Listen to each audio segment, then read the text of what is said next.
In the sweltering heat of the South Pacific during World War II, the Solomon Islands became a pivotal battleground in America's island-hopping campaign against Imperial Japan. This strategy, spearheaded by Admiral Chester Nimitz and General Douglas MacArthur, aimed to bypass heavily fortified Japanese strongholds and capture key islands to establish air and naval bases closer to Japan itself. By mid-1943, operations like the assault on Bougainville were underway, but success hinged on air superiority. Without control of the skies, amphibious landings would be vulnerable to enemy bombers, and supply lines could be severed.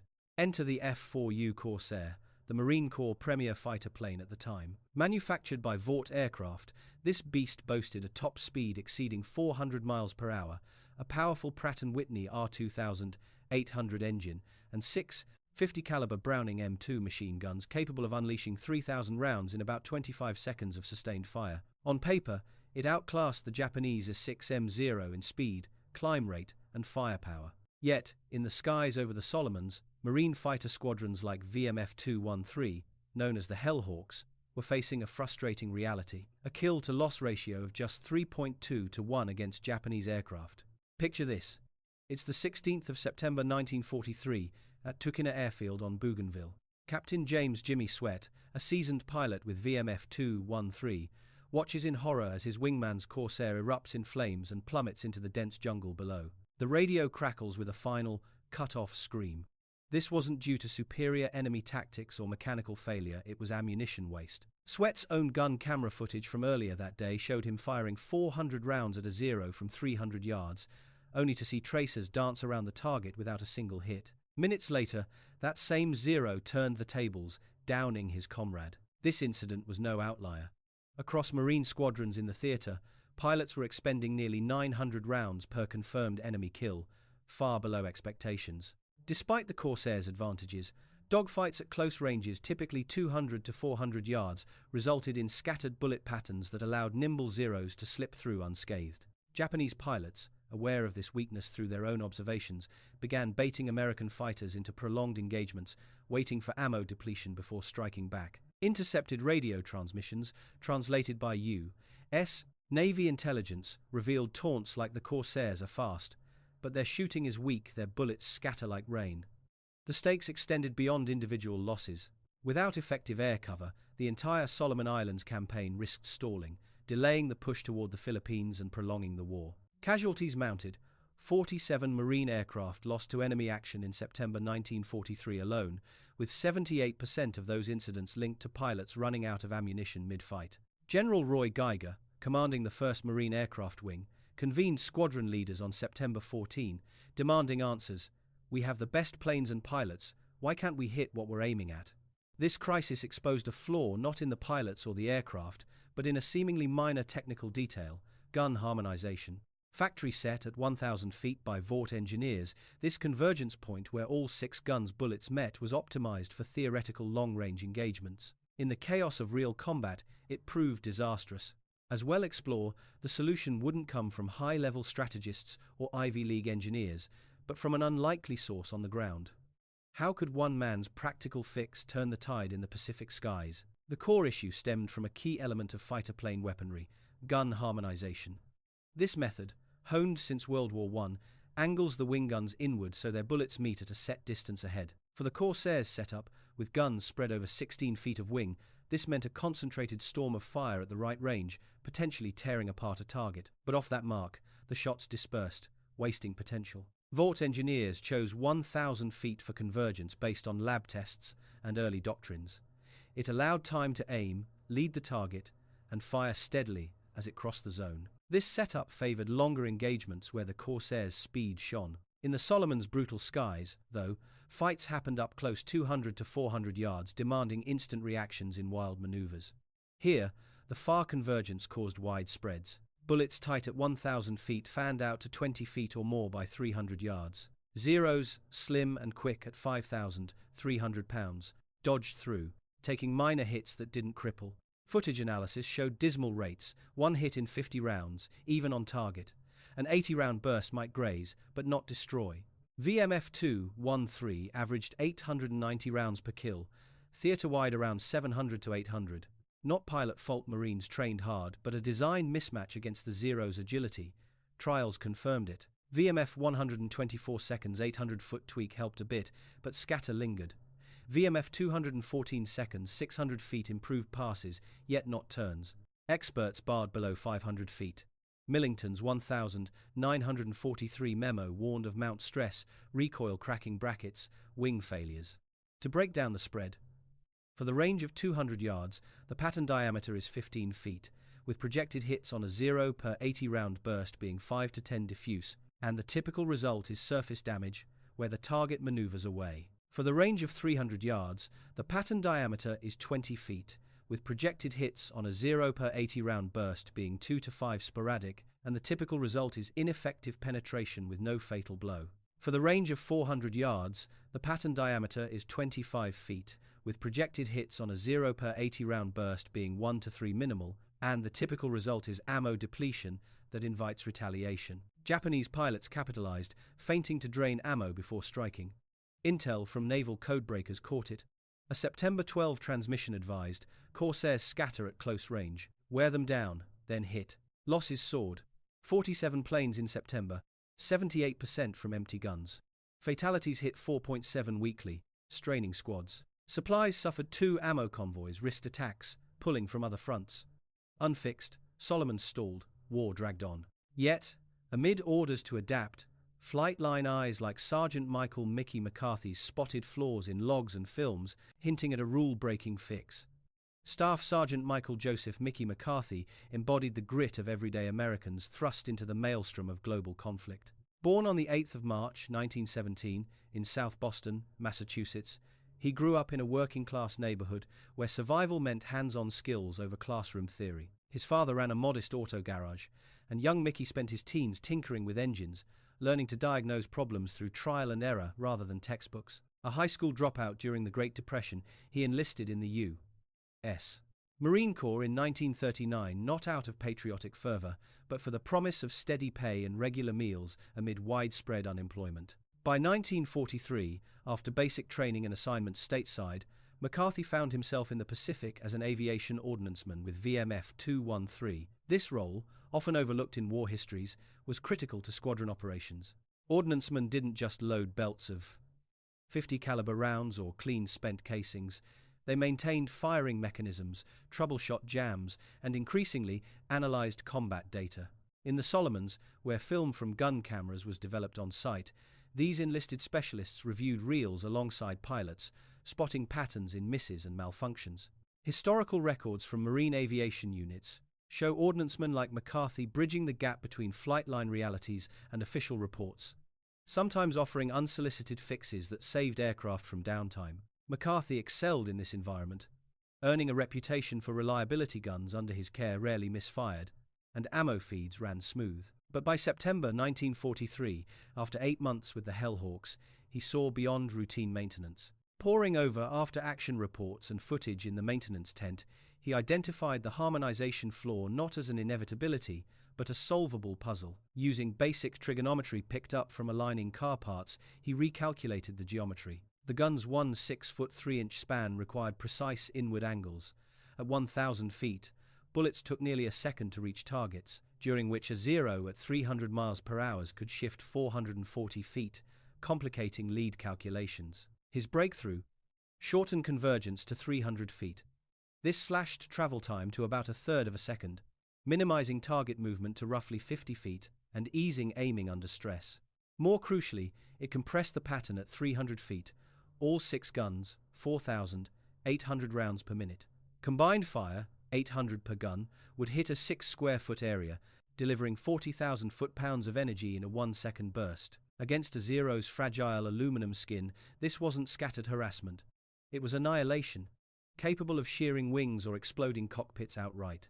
McCarthy's insight drew from practical experience, not formal engineering. He represented a generation of self-taught innovators in the ranks, where resourcefulness trumped degrees. On September 17, after dissecting Captain Sweat's latest footage, he requested the Corsair's technical manual, a move that raised eyebrows among armory staff, as ordnancemen typically stuck to hands-on tasks. Reading it thrice, he measured mounts on the flight line, confirming his math.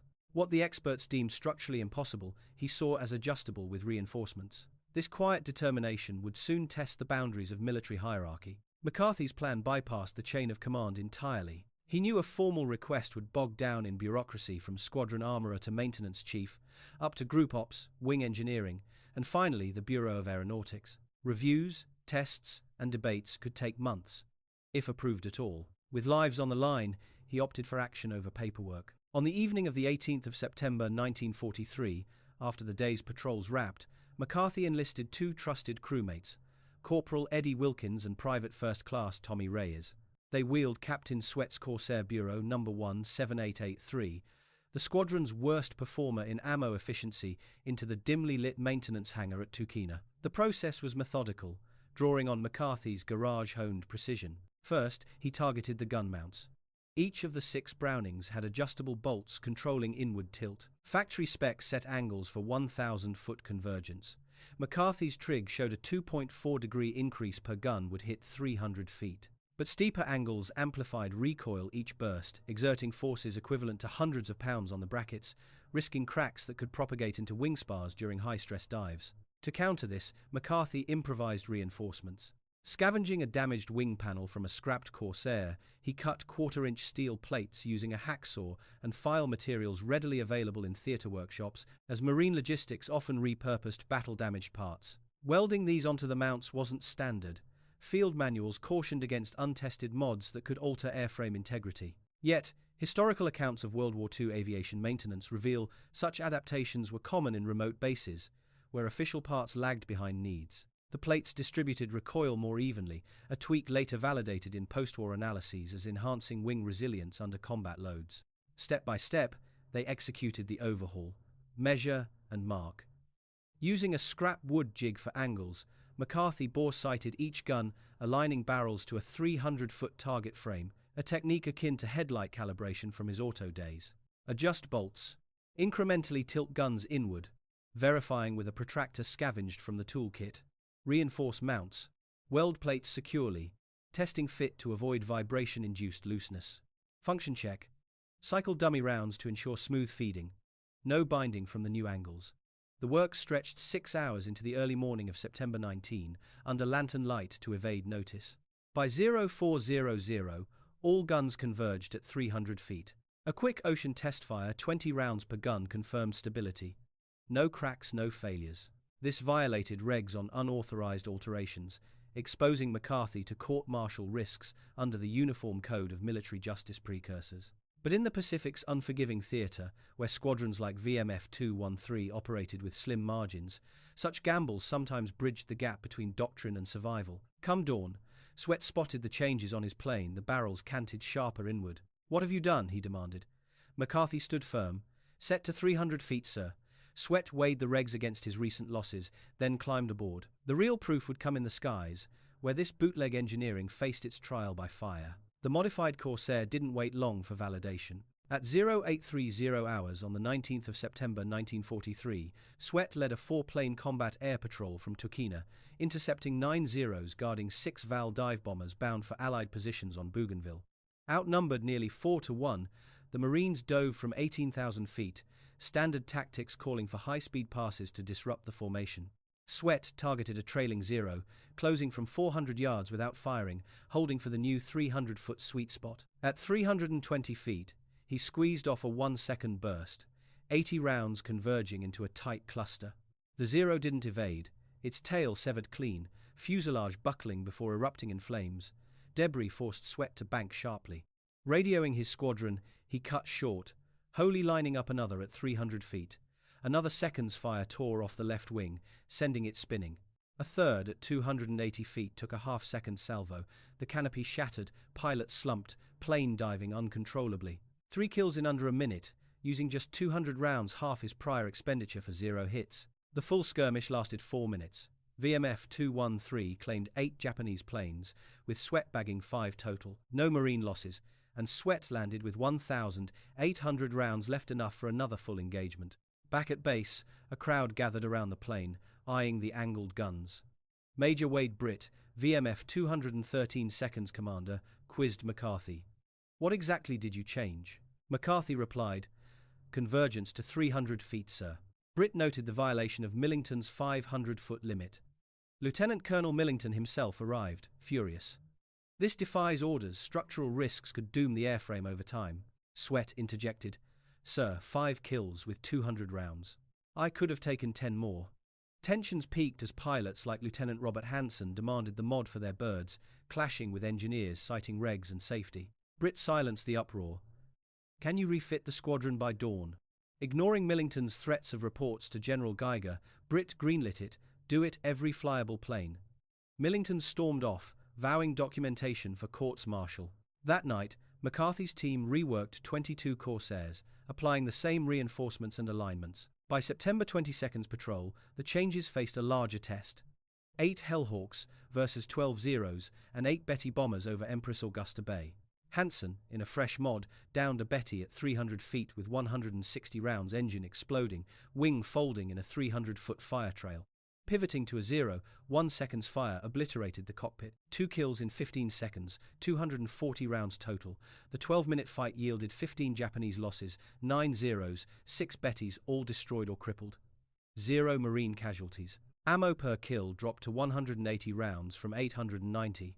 Footage showed tracers forming a solid beam at close range, causing instant failures, wings shearing, tails vanishing. This wasn't incremental, it was transformative, proving McCarthy's math in blood and wreckage. News of McCarthy's tweaks spread swiftly through the Marine Aviation Network, fueled by radio chatter and shared debriefs. By the 22nd of September 1943, requests flooded in from neighboring squadrons, and VMF 214 Seconds Black Sheep Squadron, led by Major Gregory Pappy Boyington, implemented the 300-foot Convergence shortly after reviewing VMF 213 Seconds footage. Informal exchanges, pilots swapping harmonization diagrams during downtime at shared bases, accelerated adoption. By early October, all Corsair units in the Pacific had the mod, with ordnance teams using McCarthy's reinforcement method as a template, often sketched on scrap paper for quick replication. The overhaul delivered stark improvements. For VMF 213, the kill-to-loss ratio climbed from 3.2 to 1 to 11, 3 to 1, while combat ratings from wing evaluators jumped from 64% to 94%, assessing factors like mission success and resource use. Ammo savings reached 368%, trimming expenditure from 890 to 190 rounds per kill. Across the theater, Marines tallied 487 Japanese planes destroyed from September 20 to December 31 versus 43 Corsair losses, aligning with the F4US wartime benchmark. Here's a snapshot of the shift in select squadrons. For Squadron VMF 213, known as the Hellhawks, the pre-mod kill ratio is 3.2 to 1, the post-mod kill ratio is 11.3 to 1, ammo per kill pre and post is 890/190, and notable engagements include 15 kills with 0 losses over Augusta Bay on September 20. For Squadron VMF 214, known as the Black Sheep, the pre-mod kill ratio is 4.1 to 1, the post-mod kill ratio is 12.5 to 1, ammo per kill pre and post is 750/160, and notable engagements include Boyington's 28th kill on the 3rd of January 1944. For Squadron VMF 124, known as the Checkerboards, the pre-mod kill ratio is 3.5 to 1. The post-mod kill ratio is 10.8 to 1. Ammo per kill pre and post is 820/210. And notable engagements include support for Bougainville landings in November 1943. The Japanese response was telling. Interrogations of downed pilots in late October yielded admissions of dread. The Corsair's fire now forms a barrier, no escape. A captured flyer termed it concentrated death, prompting fleet-wide warnings. By November, radio intercepts advised. Avoid close fights under 500 meters. Old dodges no longer work. This retreat handed air dominance to the Allies, curbing Japanese raids on troop concentrations and supply routes. On the logistical front, the efficiency gains eased burdens in a theater defined by isolation. Ammo convoys from bases like Guadalcanal faced constant threats, cutting usage by over a third. Reduced shipment frequency per Navy supply records, allowing reallocations to ordnance for bombers or ground forces. This supported the island-hopping doctrine, enabling secure advances such as fortifying Bougainville for strikes on Rabaul without the prior air cover gaps that had stalled operations. The influence extended to other U.S. branches. Through inter-service liaisons, Army P-51 and P-47 pilots in the European and China-Burma-India theaters adopted analogous close convergence tactics, boosting their aggregate kill rates by 34% according to post-war Air Force reviews. Tighter fire proved versatile, from escorting B-17 seconds over Germany to strafing ground targets in Asia. Survival rates improved too. Marine pilot deaths fell from 4.7 to 1.2 per week, as conserved ammo allowed safer withdrawals from lopsided scraps. In essence, McCarthy's innovation reshaped Pacific aerial warfare, yet its creator remained in the shadows as accolades went elsewhere. McCarthy's contribution, while pivotal, slipped into the margins of official history. The Marine Corps formalized the 300-foot convergence in February 1944, issuing a Bureau of Aeronautics manual that credited engineering staff analysis and field testing. Stress tests on reinforced mounts, conducted months after adoption, confirmed the plates not only prevented failures but bolstered wing durability under G-forces, yet the document omitted McCarthy's name, attributing the design to desk-bound experts. He remained a staff sergeant, loading ammo on the line until war's end, with no promotion, medal, or notation in his record. Pilots, however, ensured his story endured through personal accounts.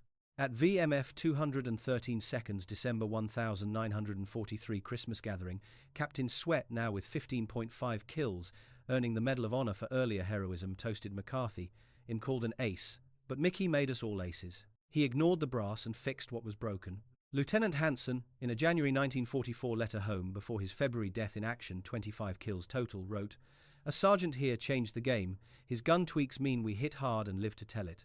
If I get back, I owe him a beer." Boyington, downing his 28th plane on the 3rd of January 1944 to tie Eddie Rickenbacker's WWII mark, later said in interviews, "Prefix, I was solid, post-McCarthy, every shot counted."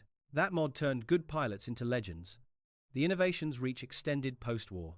Discharged in December 1945, McCarthy returned to Boston, opening a garage and marrying teacher Helen. He rarely spoke of the war, shrugging off questions. Just loaded bullets, nothing fancy. But his principle tight convergence for close combat influenced U.S. fighters like the P-51 Mustang and P-47 Thunderbolt, standardizing similar settings by 1945. Modern jets, including the F-16 seconds M61 Vulcan and F-35 seconds GAU-22A, echo this with harmonization optimized for 1,000-foot equivalents, prioritizing hit density in dogfights. Estimates suggest the mod saved 800 Marine lives in 4 months by curbing losses and enabling efficient kills. It reflected Marine culture, innovation from the ranks, where enlisted ingenuity often outpaced top-down directives. A 1,987 plaque at the National Museum of the Marine Corps honors unsung heroes of marine aviation, listing McCarthy among 87 names as SS Side Michael McCarthy, VMF 213 Ordnance. No details, but aviators visiting Quantico know the tale, passing it down as a lesson in quiet valor. McCarthy passed from a heart attack on the 8th of July 1979 at 62. His brief Boston Globe obituary noted his veteran status, but missed how one wrench wielder redefined air power. In Sweat's 1989 memoir, The Truth Shines, the Corps owed him the Navy Cross they gave him zilch. Mickey didn't care, he just did what worked. This humility underscores his legacy. True impact measured not in awards, but in lives preserved and wars shortened.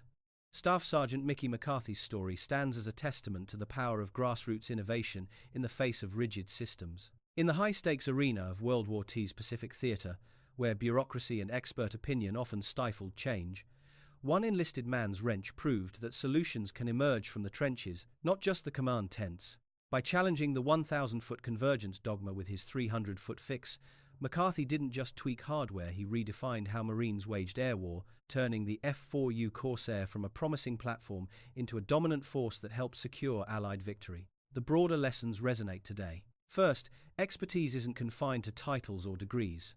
McCarthy's self-taught mechanics, honed in a Depression-era garage, outmatched Ivy League designs when applied to real-world chaos. Second, breaking rules can save lives. His unauthorized mod, defying safety memos, averted hundreds of casualties and accelerated the island-hopping campaign, potentially shortening the war by months. Finally, unsung heroes like him remind us that history's turning points often hinge on quiet acts of courage, not grand strategies. In modern contexts, this echoes in fields beyond aviation. From military tech like drone swarms, where field adaptations outpace lab prototypes, to everyday innovation in industries facing outdated regs. McCarthy's legacy urges us to question the status quo, empower those closest to the problem, and value results over rank. To honor figures like him, dive deeper into World War II aviation histories, books like F4U Corsair in Action, or visits to museums like the National Museum of the Marine Corps. Share these tales to keep their impact alive. If stories of overlooked innovators inspire you, subscribe for more, like to spread the word, and reflect. Sometimes, the deadliest tool isn't the gun, it's the mind that makes it hit the mark.